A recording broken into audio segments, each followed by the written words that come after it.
Papa Francisco, após a terceira Assembleia Extraordinária do Sínodo dos Bispos, ele formou uma comissão para rever os processos de declaração de nulidade do matrimônio.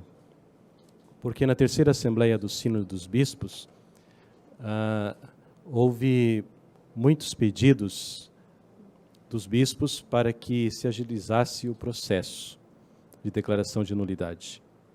E esse pedido não é um pedido novo. Já no passado se havia feito esse pedido durante o concílio e também nos anos 70 haviam pedidos na mesma linha, que os processos de declaração de nulidade do matrimônio deveriam ser processos mais ágeis, com menos recursos.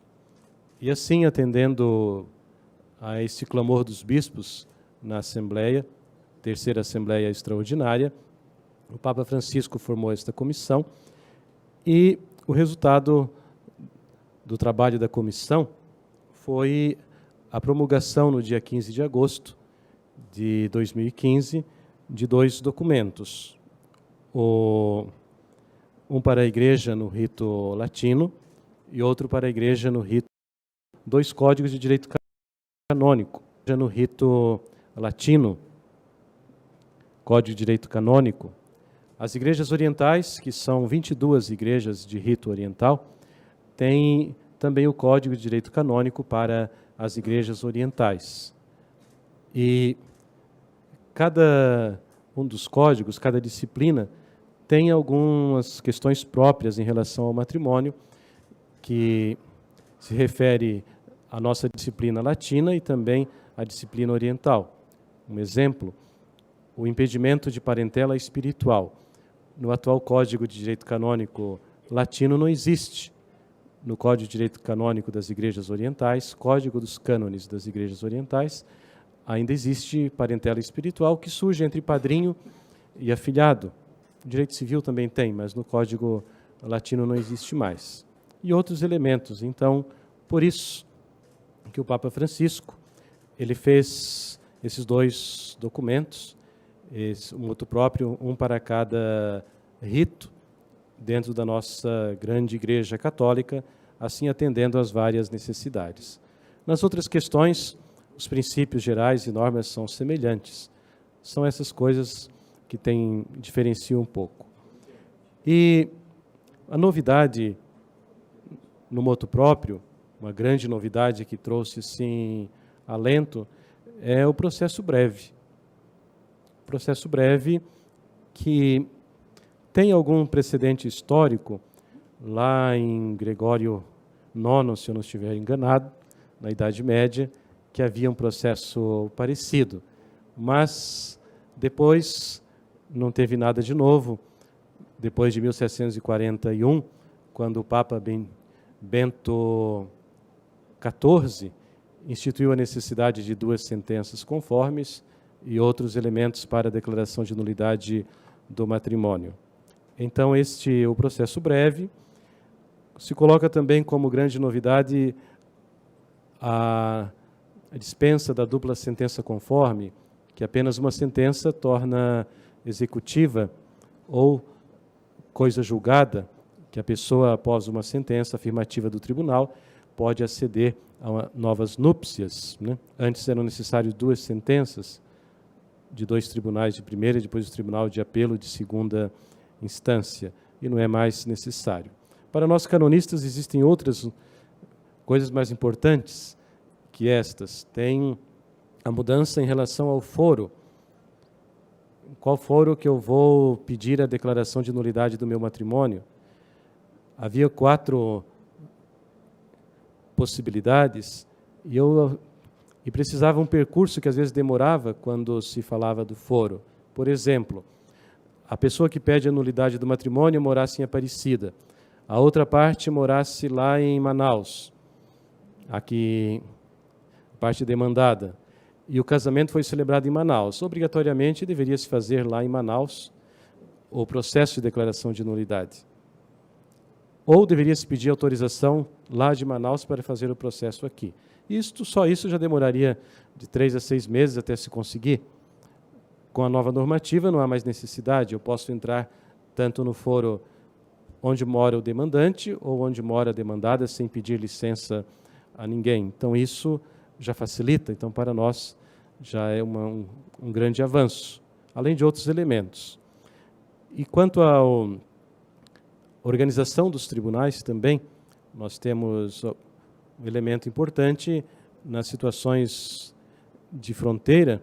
Nós podemos ter um tribunal único, com um único juiz.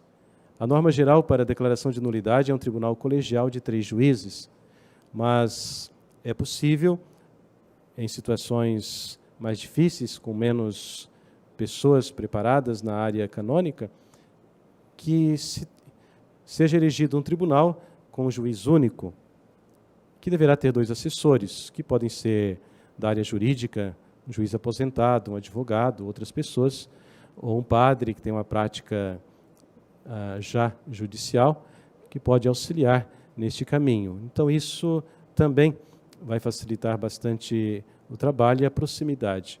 Mas o objetivo maior, me parece, que nós podemos encontrar já num precedente do Papa Emérito Bento XVI.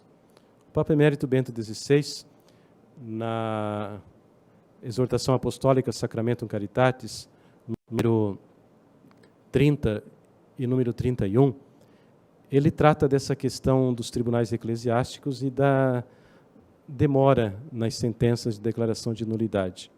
Ele diz que o melhor caminho para isso é tornar o tribunal mais próximo.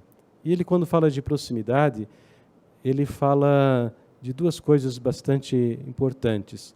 A proximidade que se dá, de fato, física do tribunal que esteja mais próximo das pessoas, né? Em cada diocese sugere que se tivesse um tribunal, mas também ele fala de uma outra proximidade, que é na estrutura de um tribunal, de um processo.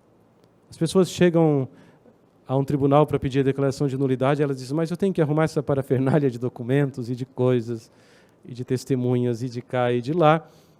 Então, muitas pessoas que não têm, a maioria dos tribunais não tem advogados constituídos, elas sentiam dificuldades e por ali já paravam. Dizia, puxa, mas são tantas coisas e parece tão difícil para se conseguir, então elas já paravam por ali. E o Papa já enfatizava essa necessidade dessa proximidade, tornar o tribunal, a causa, o processo mais acessível às pessoas. Isso é muito importante. E o Papa Francisco, através desse motu próprio, ele torna mais acessível.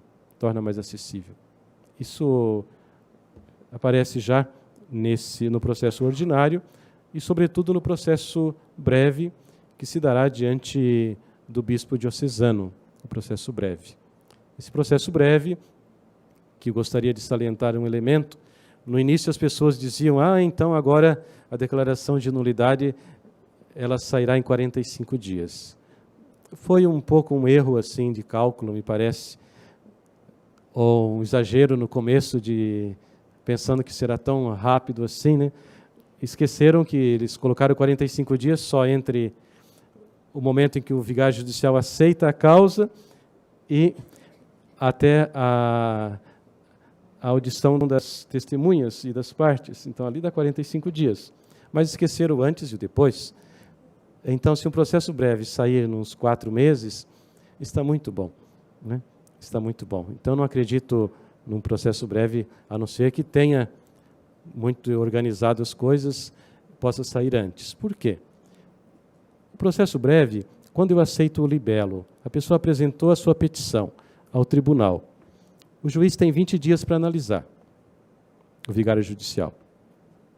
Ele analisou, ele tem que dar à parte demandada, à outra parte, se ela não esteve ali junto, e ao defensor do vínculo 15 dias para responder. É o exercício da ampla defesa, que isso está muito claro também no Código de Direito Canônico, é necessário ampla defesa, 15 dias. A pessoa apresentou as suas alegações, aí sim ele vai definir se vai para o processo breve e ele determina 30 dias para ouvir as partes.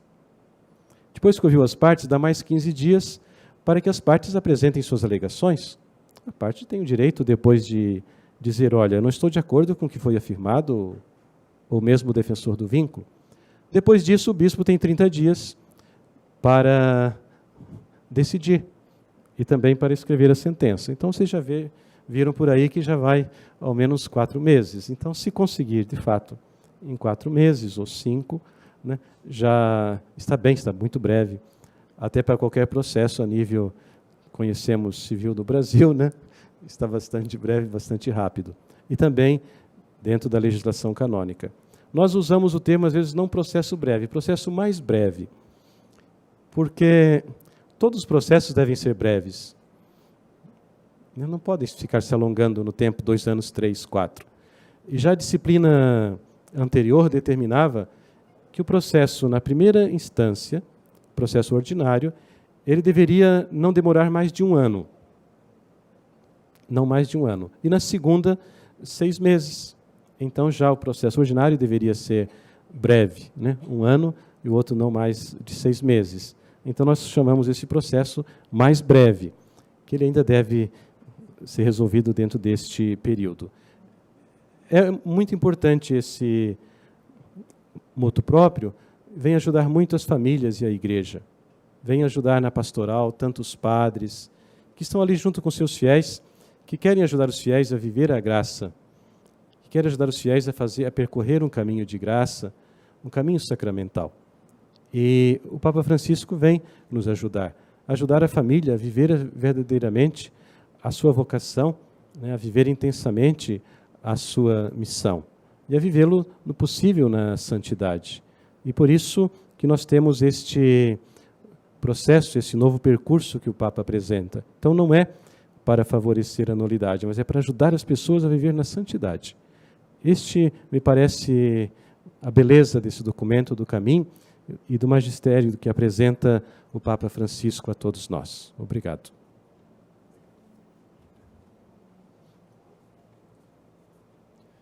Muito obrigado, Dom Sérgio.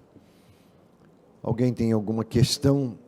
E fazer a questão assim, de forma que todos participem, é sempre oportuna, porque acaba inspirando o seu colega.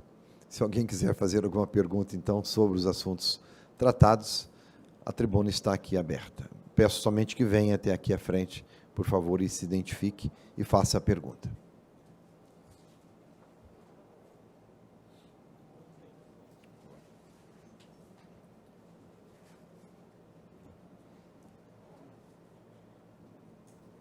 Bem, a pergunta é para Dom Sérgio, Fernando, do jornal O São Paulo, da Arquidiocese de São Paulo. Dom Sérgio, do ponto de vista prático também, sobre o motu próprio, é falado da questão da eventual gratuidade ou acessibilidade ao processo do ponto de vista financeiro. Como, de maneira prática, isso pode ser concretizado para facilitar ou até chegar à gratuidade do processo?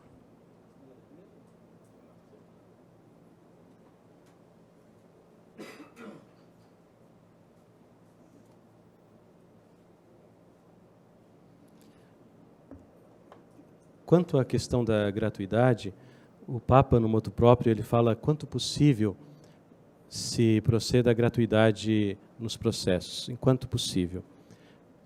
Mas, analisando a situação da Igreja no Brasil, e não só no Brasil, as outras conferências episcopais também já estão se pronunciando sobre esse tema, nós precisamos garantir a gratuidade para as pessoas pobres. Os outros devem contribuir, segundo a sua possibilidade, para as despesas processuais. Porque nós temos um grupo de pessoas que trabalham no tribunal. E elas precisam ser remuneradas. E não são poucas. Vou dizer só, se o tribunal mais pequeno, menor que nós tivermos, precisa ao menos de um vigário judicial, 3 juízes, um defensor do vínculo, um promotor de justiça, um notário. E deveria ter ainda advogados. Seriam já no mínimo 8 pessoas. E podem ser clérigos e podem ser leigos também, né? Clérigos e leigos. Essas pessoas precisam também viver e precisam ser remuneradas. Então, há necessidade de se contribuir e de se pagar. Nós podemos observar, tinha o tribunal, por exemplo, São Paulo, tinha 8 salários para uma causa, já foi reduzido, agora o máximo 5. Então já é uma boa redução no valor de uma causa, né? E assim, o processo breve já muito mais em conta, vai no máximo 2 salários. Mas se reitera que as pessoas carentes, de fato, elas não vão ficar sem justiça. Elas terão o processo gratuito. E no tribunal, coloco como referência São Paulo, a pessoa vinha ao tribunal e dizia, olha, eu não tenho condições de pagar todo esse processo, esse valor que aí está especificado. A nossa orientação era o seguinte, você pode pagar quanto? R$50 por mês? Posso. Então você vai pagar R$50 por mês durante 1 ano ou 2 anos e você terá vai receber a sua sentença, se ela for afirmativa ou mesmo negativa, né? Então já havia este caminho. E devemos pensar assim, cá entre nós, a pessoa vai ao tribunal e pede gratuidade. Quando ela vai celebrar novamente as núpcias, só o buquê é R$1.000, festa 10 mil, coisa 20 mil, e assim, e por que aqui nas coisas da igreja sempre aquele, né, o mínimo possível, e depois em coisas que são tão assim superficiais, gasta 20, 30, 40 mil reais. Então nós temos que analisar esses elementos e ponderar bem cada situação.